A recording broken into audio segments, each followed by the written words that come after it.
पिछले कुछ दिनों से सोशल मीडिया पर और मेन स्ट्रीम मीडिया पर एक सूचना चलाई जा रही है जिसमें बार बार कहा जा रहा है कि एनसीटी ने मान लिया है कि 2010 के पहले जितने भी शिक्षक कार्यरत हैं उनको टेट नहीं देना पड़ेगा।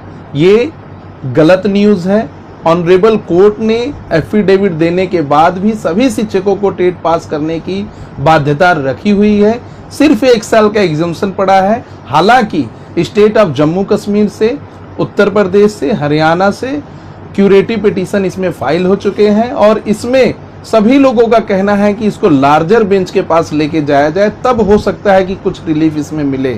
लेकिन ये न्यूज़ पढ़कर अगर कोई शिक्षक संघ के नेता लोग या फिर कोई व्यक्ति इससे खुश होता है और गलत न्यूज़ फैलाता है तो वो गलत होगा, क्योंकि ऑनरेबल कोर्ट में एफिडेविट हलफनामा तो लगा था और एग्जम्पशन भी दिया गया है एनसीटी की तरफ से, लेकिन वो एग्जम्पशन को ऑनरेबल कोर्ट माना नहीं है। और इसी चीज की बात बार बार न्यायालय में उठाई गई, रिव्यू पिटीशन के दौरान भी और अभी क्यूरेटिव पिटीशन के दौरान भी ये बातें माननीय कोर्ट में रखी जा रही हैं। तो आप लोग जहां कहीं भी हो, या तो अपने टेट की तैयारी कीजिए, उसमें अच्छे मार्क्स लाकर पास होइए, या तो फिर क्यूरेटिव पिटीशन में आगे बढ़िए। हो सकता है कि सरकार घुटनों पे आए। अभी मानसून सत्र में इसकी चर्चा भी हो रही है कि आने वाले समय में हो सकता है कि आदरणीय प्रधानमंत्री जी इसको वापस लें और जितने भी 2010 से पहले के अपॉइंटेड शिक्षक हैं उनको राहत मिले।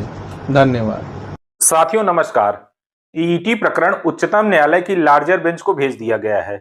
दीपांकर दत्ता और मसीह जी की जो पीठ है उसने 1 सितंबर 2025 का जो उच्चतम न्यायालय का टीईटी प्रकरण में आदेश आया था, उस आदेश के परिप्रेक्ष्य में जितनी भी पुनर्विचार याचिकाएं पड़ी थी उन सभी पुनर्विचार याचिकाओं को एक साथ कंबाइंड करते हुए उच्चतम न्यायालय के जो चीफ जस्टिस हैं उनके पास भेज दिया और लार्जर बेंच के द्वारा ही अब इस मुद्दे पर निर्णय लिया जाएगा। उच्चतम न्यायालय से टीईटी प्रकरण पर यह बहुत बड़ी अपडेट सामने निकल करके आ रही है। साथियों आपको बताते चलें कि 1 सितंबर 2025 को उच्चतम न्यायालय ने यह आदेश दिया था। अंजुमन निशाते वर्सेज महाराष्ट्र सरकार में एक मुकदमा चल रहा था जिसमें कहा गया था कि जो अल्पसंख्यक विद्यालय हैं, जो मदरसा हैं, उनकी जो शिक्षकों की नियुक्ति होती है उसमें टीईटी की अनिवार्यता हो या ना हो।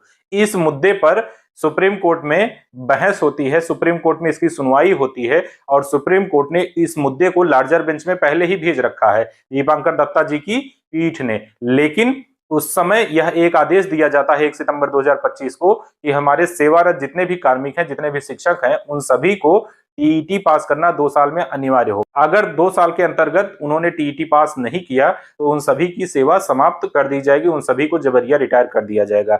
ऐसे शिक्षक जिनकी सेवा 5 साल से कम बची हुई है उन्हें टीईटी से छूट दिया गया था।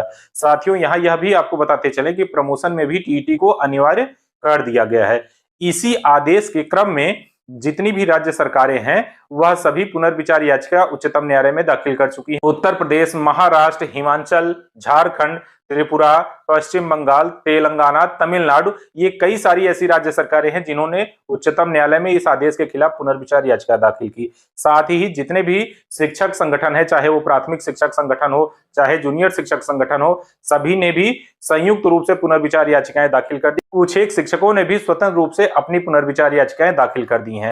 और अभी आपने 13 अक्टूबर को देखा होगा कि त्रिपुरा गवर्नमेंट वर्सेज सजल देव का भी एक टीईटी का केस था और साथ ही कल आपने देखा होगा कि एक पीआईएल भी टीईटी प्रकरण में दाखिल की गई है, जिसके अंतर्गत ये मांग की गई है। अश्वनी उपाध्याय जी जो कि सुप्रीम कोर्ट में अधिवक्ता हैं, उन्होंने यह मांग की है कि सभी शिक्षकों के लिए टीईटी अनिवार्य होना चाहिए, चाहे वह धार्मिक शिक्षक संस्थान ही क्यों ना हो, चाहे वह अल्पसंख्यक या मदरसा क्यों ही न संचालित हो रहे हैं, उनके शिक्षकों को टीईटी पास होना अनिवार्य है। तो आज दीपांकर दत्ता जी की जो पीठ है उस पीठ ने टीईटी प्रकरण जो 1 सितंबर 2025 का आदेश आया था जिसमें इतनी सारी पुनर्विचार याचिकाएं पड़ी थी, उन सभी पुनर्विचार याचिकाओं को कंबाइंड करते हुए संयुक्त रूप से लार्जर बेंच में भेजने का फैसला लिया और उच्चतम न्यायालय के जो चीफ जस्टिस हैं उनके पास यह मामला भेज दिया गया है कि इस मामले की सुनवाई उच्चतम न्यायालय के चीफ जस्टिस के निर्देशन में लार्जर बेंच के द्वारा ही किया जाएगा, क्योंकि इसमें बहुत सारे कानूनी दांवपेच हैं और यह पूरे भारत के शिक्षकों पर